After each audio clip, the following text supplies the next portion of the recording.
Segunda-feira, 17 de abril de 2023. Semana começando, veja os destaques dessa edição. Projeto de lei pode permitir o pagamento de impostos por meio do Pix. Medida busca reduzir os custos com a emissão de boletos.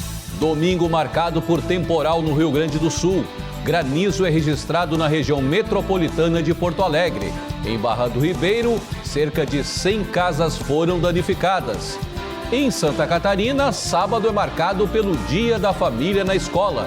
A ação busca a integração no processo de ensino e aprendizagem. Maior rede de supermercados do estado anuncia expansão na região sul. Lojas serão inauguradas em Garopaba e em Bituba. BMW lança nova SUV fabricada no Brasil.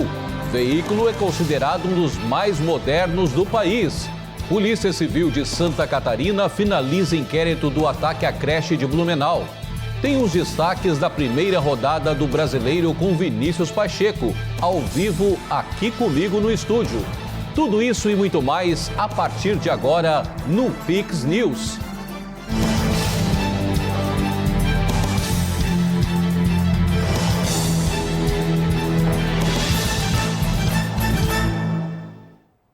Olá, boa noite. Agora são 20 horas e 4 minutos. Estamos ao vivo. Tramita na LESC um projeto de lei que permite que os contribuintes catarinenses paguem impostos, taxas e contribuições estaduais por meio do Pix. A ideia da medida é ampliar esse benefício para todo o país. O PL já foi aprovado na Comissão de Constituição e Justiça e nessa semana teve parecer favorável do relator na Comissão de Finanças e Tributação, deputado Antídio Lunelli. De acordo com o autor do projeto, a ação permitirá mais modernização do sistema de arrecadação do Estado. Essa é uma tecnologia que já está aí entre nós há 3 anos, enfim. Todos os meios que a gente conhece já trabalham com Pix, já faz parte da nossa vida, do nosso dia a dia. E o governo ainda não tinha se adaptado nesse sentido. Continua mandando boleto, né, talvez por e-mail, que é a forma mais tecnológica que eles tenham utilizado até agora, mas você ainda precisa imprimir, ou, enfim, tem custo de impressão, tem a questão de taxa de banco quando é transferência, e a gente não tinha essa opção de Pix. Então a intenção é que o governo passe a oferecer para todas as suas taxas e impostos também a opção Pix, né? O Pix, sistema de pagamento instantâneo desenvolvido pelo Banco Central em novembro de 2020, acumula 146 milhões de usuários, dos quais mais de 134 milhões são pessoas físicas e 11,6 milhões de pessoas jurídicas, presente no dia a dia dos brasileiros, permitindo transações rápidas e seguras. Em outras partes do país, essa permissão já existe. Joinville, por exemplo, todas as taxas municipais, impostos ali, já podem ser pagos com Pix e já está se tornando a maior fonte aí de entrada de recursos da prefeitura, justamente pela praticidade. Então, os municípios também podem fazer isso de uma forma bem simples e rápida, né? E não tem por que o estado de Santa Catarina, que tem essa cara de inovação, ficar para trás de outros estados do Brasil que também já implementaram essa solução. Além de facilitar para os cidadãos, permitirá que o Estado possa receber os valores pagos de maneira mais rápida, sem a necessidade de tramitação burocrática pelos bancos. A praticidade em pagar através do Pix para nós também se transfere para o governo numa compensação imediata, na possibilidade de acabar com qualquer tipo de fraude, né, de depósito de recursos indevidos, enfim. Então, para ambos os lados é positivo. O governo também economiza utilizando esse sistema, essa ferramenta, né? Também na emissão de boletos, por exemplo. Né? Você pode optar, inclusive, não quero mais receber boleto, quero só o QR Code e está resolvido. Né? Isso já economiza também para o poder público. Então, é um projeto que não traz custos para o governo, inclusive, só traz benefícios para ambos os lados. Então, a possibilidade de aprovação, e com certeza, é bem real. O texto do projeto de lei será analisado na próxima reunião da comissão, marcado para o dia 19, e, posteriormente, seguirá para o plenário da Assembleia Legislativa. Caso seja aprovado, o Pix poderá ser uma opção de pagamento de impostos, taxas e contribuições estaduais em Santa Catarina. Dia da Família na escola. Santa Catarina realizou neste último sábado, em diversas unidades educacionais, a integração do ambiente escolar com as famílias de alunos matriculados na rede estadual. Participaram do evento várias entidades profissionais ligadas ao setor. Saúde mental, relações familiares e escolares.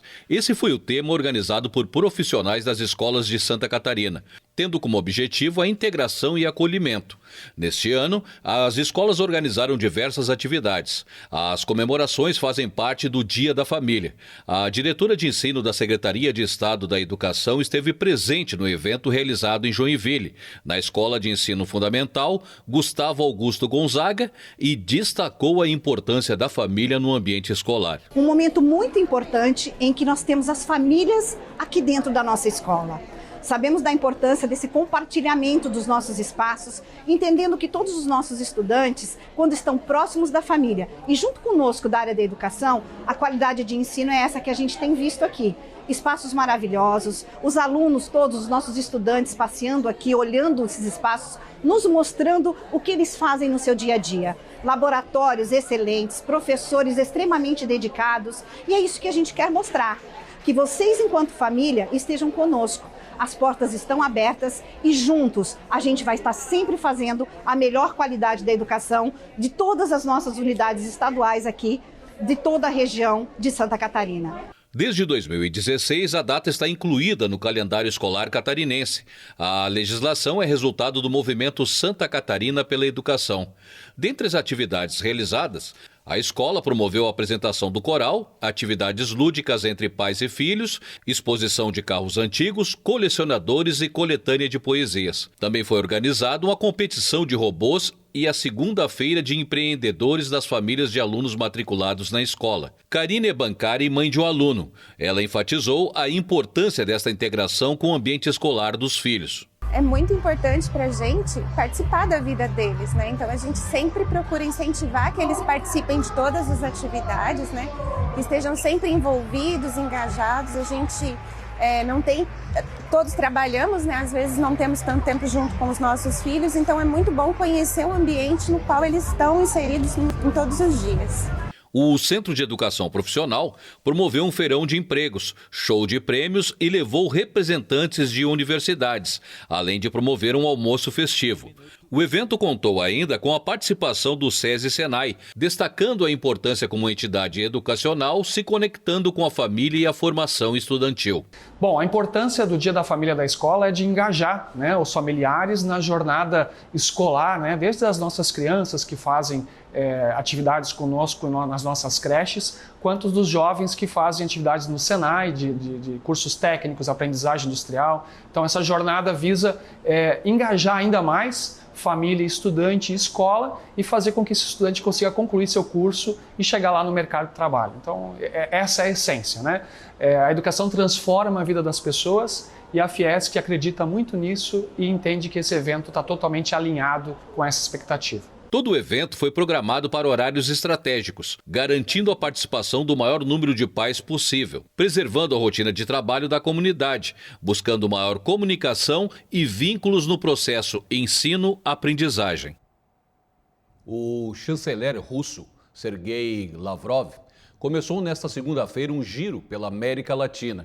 Em Brasília, o diplomata se encontrou com o ministro das Relações Exteriores do Brasil, Mauro Vieira. Até sexta-feira, Lavrov também vai passar por Venezuela, Nicarágua e Cuba. Primeira parada, Brasil. O ministro das Relações Exteriores da Rússia, Sergei Lavrov, desembarcou nesta segunda-feira em Brasília, onde inicia uma viagem de 5 dias pela América Latina. Na capital federal, o chanceler foi recebido pelo colega brasileiro Mauro Vieira, no Palácio do Itamaraty. Esta é a primeira visita de Lavrov ao Brasil desde 2019. De acordo com o Ministério de Relações Exteriores, o encontro serve para discutir o potencial da parceria estratégica brasileiro-russa, estabelecida há mais de 20 anos, e as perspectivas da cooperação em áreas de interesse comum, com foco em comércio e investimentos, ciência e tecnologia, meio ambiente, energia, defesa, cultura e educação.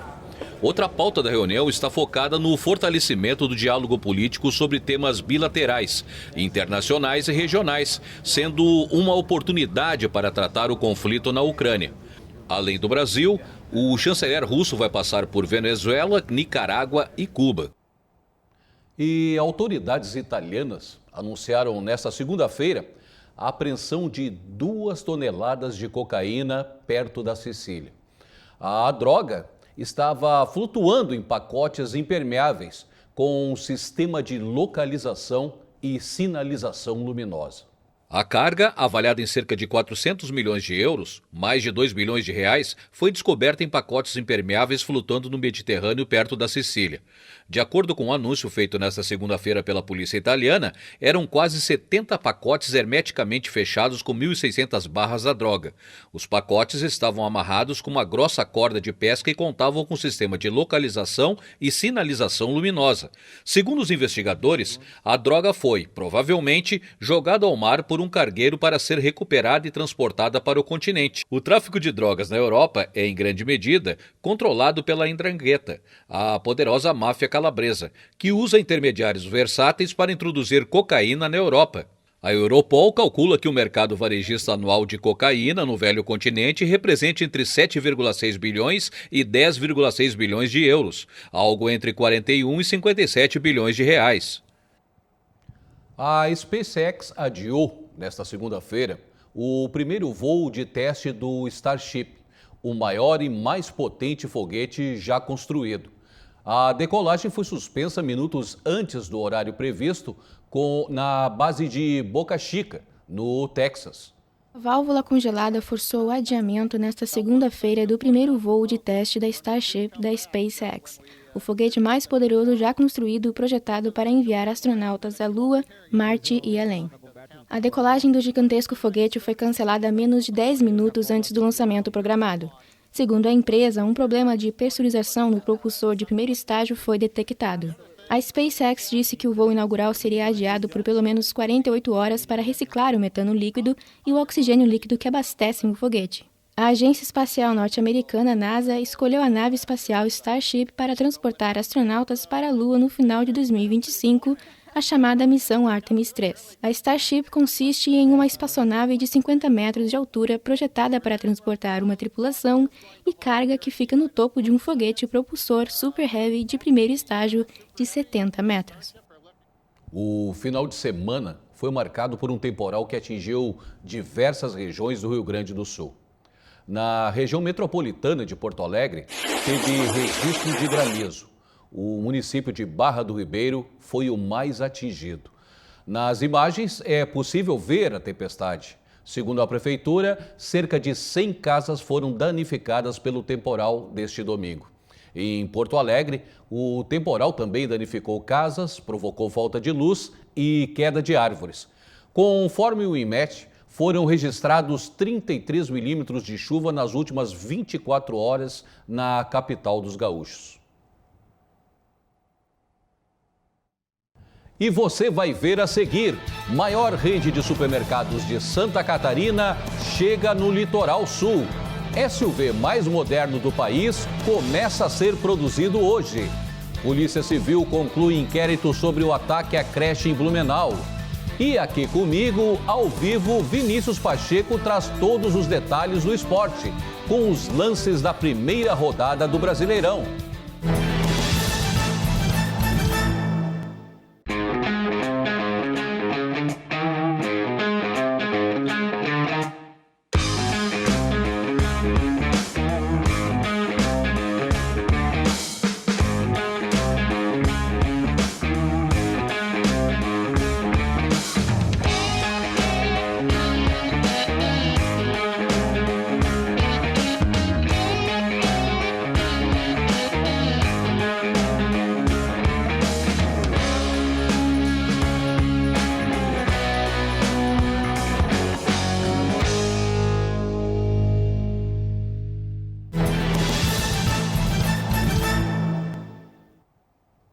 A Rede Coque, maior empresa de supermercados de Santa Catarina, anunciou a expansão para o sul do estado.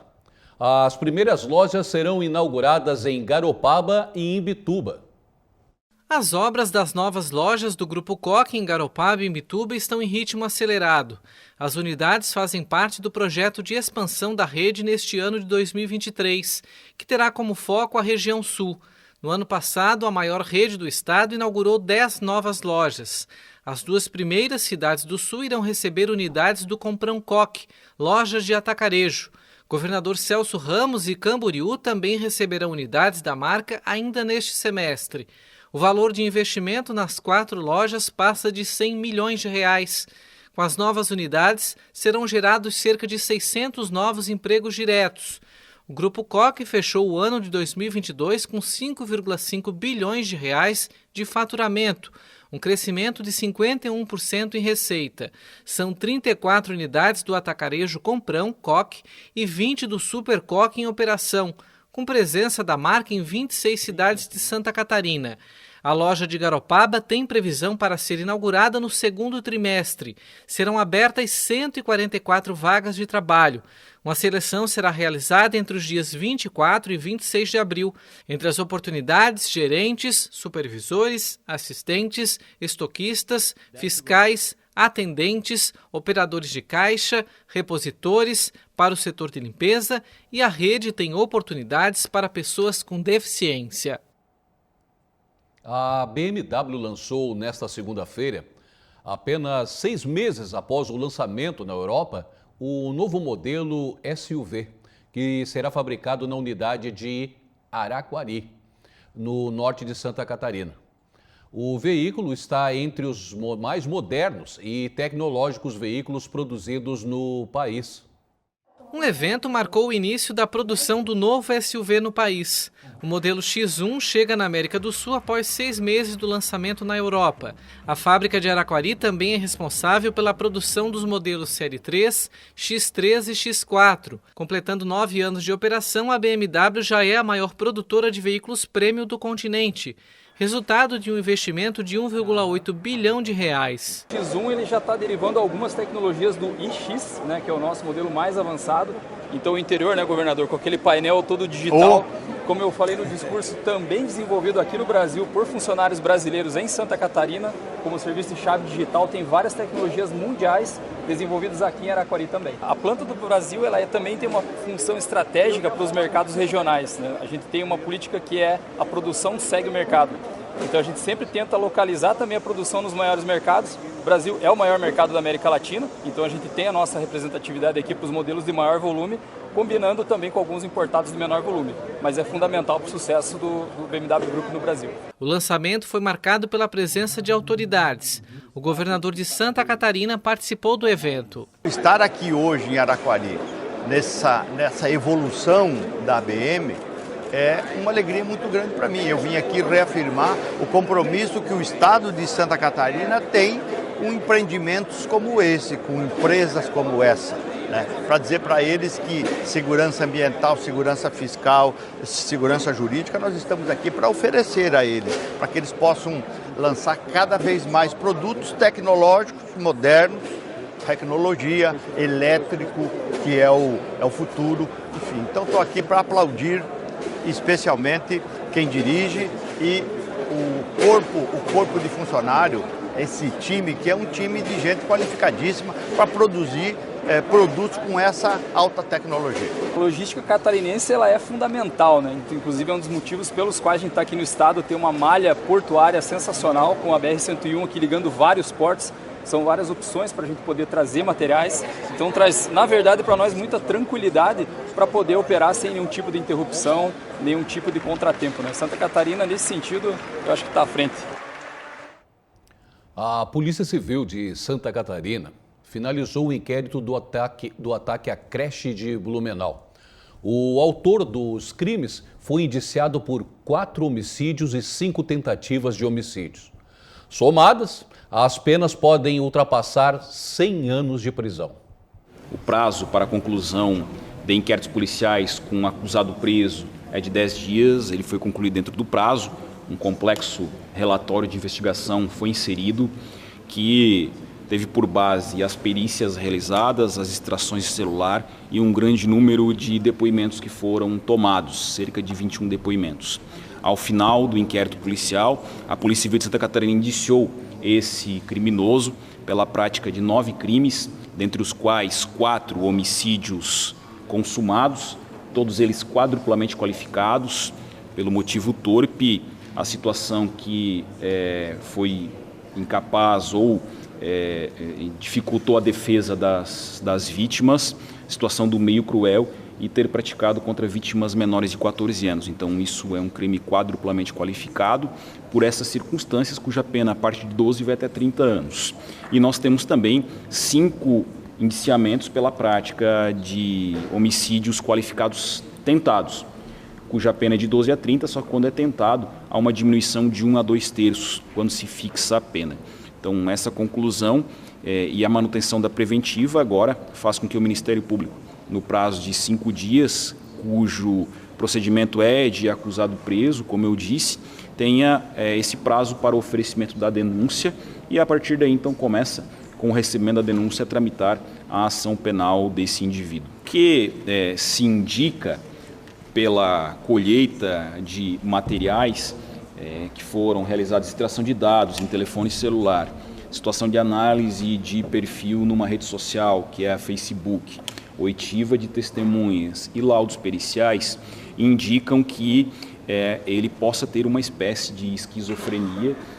Ele entendia que o seu padrasto teria inserido um chip nele, depois ele entendia que a polícia estava perseguindo ele, em um indicativo claro que há uma tendência esquizofrênica, e reafirmo, uma situação esquizofrênica, um surto, não vai ensejar em nenhum benefício para esse criminoso.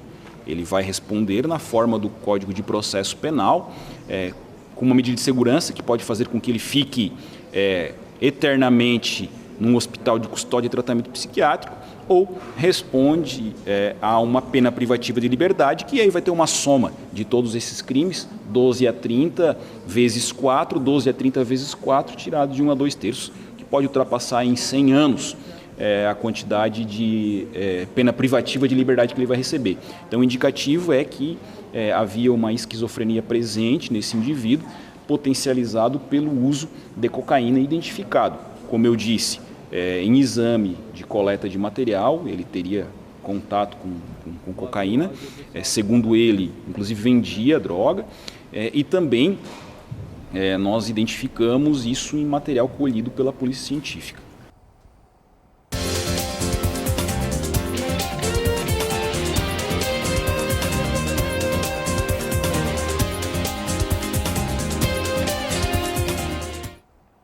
E agora é o momento de falarmos de esporte. O Vinícius já está aqui comigo e a gente começa falando do Brasileirão, que começou com jogos neste sábado e domingo. Como foram os confrontos, Vinícius? Muito boa noite, Marcelo. Muito boa noite a quem está nos acompanhando aqui no Pix News. Pois é, Marcelo, o Campeonato Brasileiro começou com tudo. Teve gols em todas as partidas e a maioria das equipes levou a melhor dentro de casa. Vamos agora conferir os melhores lances. A primeira rodada do Brasileirão 2023 começou movimentada, com gols em todas as rodadas. Vamos iniciar falando dos jogos de sábado. Palmeiras e Cuiabá se enfrentaram em São Paulo. O autor do primeiro gol do campeonato foi Hendrick, após receber um passe açucarado do Dudu. Raniel empatou para o Cuiabá. Mas Lopes marcou o segundo do Palmeiras e ficou assim, 2-1 para o time da casa. Mesmo resultado de Bragantino e Bahia, Everaldo até marcou o primeiro gol para o time baiano. Mas a ajuda veio da defesa do Bahia. Bruno Gonçalves e Sacha garantiram os 3 pontos para o Bragantino. Botafogo e São Paulo. Tiquinho Soares marcou de cabeça logo nos 3 primeiros minutos de jogo. Caleri empatou para o time paulista aos 14 minutos do primeiro tempo. Quando parecia que o jogo se encaminharia para o empate, mais um gol de cabeça do Botafogo, dessa vez com Eduardo, aos 42 minutos do segundo tempo. O alvinegro não sabia o que era vencer na partida inaugural da competição há 11 anos. quando venceu por 4-2 o mesmo São Paulo em 2012. Outro time que garantiu os 3 pontos em casa foi o Furacão, com os gols de Pedro Henrique e Christian. Os dois tiveram assistência do centroavante Pablo. Final de jogo, Atlético Paranaense 2, Goiás 0. O Fluminense fez o melhor resultado da rodada, 3-0 contra o América Mineiro em Minas. Todos os gols foram feitos no segundo tempo. Os 2 primeiros em contra-ataques matadores de Cano e John Kennedy. O terceiro saiu nesse golaço de Lelê. E para encerrar a rodada de sábado, o único empate deste final de semana, Fortaleza e Internacional. Wanderson marcou para o time gaúcho, com esse chute colocado dentro da grande área. O time da casa empatou após a cobrança de escanteio. A defesa do Inter afastou mal. Uma bagunça na grande área e Moisés aproveitou. Tudo igual, Fortaleza 1, Internacional também 1. Agora vamos para os jogos de domingo. Apenas o Vasco da Gama conseguiu vencer fora de casa no domingão. Antes mesmo dos 10 minutos de jogo, o gigante da colina já estava com 2 gols no placar. Andrei Santos e Gabriel Peck marcaram para o Vasco. Ainda no primeiro tempo, o Galo fez um gol com Maurício Lemos, depois de um bate e rebate em frente à grande área. Mas ficou assim, Atlético Mineiro 1, Vasco da Gama 2. Corinthians e Cruzeiro. O jogo marcou o retorno do time mineiro após 3 anos jogando a Série B. No entanto, começou com o pé esquerdo, ou melhor, com o pé direito do Matheus Araújo do Corinthians, marcando o primeiro gol do profissional. Roger Guedes ainda ampliou o placar para o timão. O gol precisou ser avaliado pelo VAR, pois antes o Daronco havia visto falta dentro da área, mas depois voltou atrás. Os torcedores do Cruzeiro só foram comemorar o primeiro gol na Série A aos 49 do segundo tempo, com Oliveira de cabeça. Final de jogo, Corinthians 2, Cruzeiro 1. Flamengo e Coritiba se enfrentaram no Maracanã. O rubro-negro deu uma baixada na atual crise vivida com a vitória sobre o time paranaense. Ayrton Lucas, vivendo o período de artilheiro, fez o primeiro com esse golaço fora da área. Gabigol voltou a marcar após 10 jogos sem gols, mais uma vez de pênalti, sem chances para o goleiro Gabriel. Pedro, que tinha começado no banco, marcou o terceiro. Final de jogo, 3-0 para o Flamengo contra o Coritiba. E para encerrar, Grêmio e Santos. O único gol da partida foi marcado pelo lateral direito João Pedro. 1-0 para o Grêmio. E o Flamengo tem um novo técnico. O clube anunciou a contratação de Jorge Sampaoli. Agora é oficial. Flamengo anunciou a contratação do argentino Jorge Sampaoli como novo técnico, em substituição ao português Vítor Pereira. Sampaoli, recentemente demitido do Sevilha da Espanha, assinou um acordo para comandar o time carioca até 31 de dezembro de 2024, disse o Flamengo em um tweet. O argentino terá de retomar o caminho das vitórias, com um dos melhores e mais caros elencos das Américas, que conta com Everton Ribeiro, Pedro e Gabigol, assim como o uruguaio Arrascaeta e o chileno Arturo Vidal. O time rubro-negro teve um início de temporada muito fraco, com destaque para a perda dos 5 títulos que disputou. Desde 2020, desde a saída do Jorge Jesus no comando do Flamengo, o Flamengo já gastou mais de 37 milhões de reais com pagamentos de multas rescisórias. E aí a gente tem os pagamentos de mais de 11 milhões para o Domenech, mais de 8 milhões também para o Paulo Souza, português também, e o mais recente, o Vítor Pereira, 15 milhões de reais, para o Rogério Ceni, 3 milhões de reais, o Renato Gaúcho e o Dorival Júnior não foi feito pagamento de multa, porque o Renato Gaúcho era o acordo que tinha, e o Dorival Júnior foi a rescisão do contrato, acabou o contrato, só não renovaram. E aí o Sampaoli agora um contrato até o final do próximo ano. Ninguém sabe ainda qual é o valor da multa, mas provavelmente outra multa aí multimilionária que, se não der certo, vai sair dos cofres do Flamengo novamente. Mas ainda falando sobre mudança no comando técnico, o Figueirense tem um novo comandante para a Série C do Campeonato Brasileiro. Roberto Fonseca, ex-CSA, foi escolhido da diretoria do Furacão para buscar o acesso à segundona. O novo líder disputou 9 partidas pelo CSA na atual temporada, com 3 vitórias. Ele também tem passagens por clubes como Ferroviário, Paysandu, Londrina e Criciúma e Guarani, Ainda sobre o futebol catarinense, mas sobre um problema que afeta vários clubes do país, o Avaí Futebol Clube protocolou na tarde de hoje o pedido de recuperação judicial junto ao Tribunal de Justiça de Santa Catarina. A decisão foi tomada depois de detalhada análise da situação financeira do clube, que identificou dívidas acumuladas de 107 milhões de reais, mais de 107 milhões de reais. O levantamento das dívidas foi feito por consultoria externa, com acompanhamento de conselheiros, e mostrou que a manutenção do atual cenário inviabiliza a recuperação financeira do clube.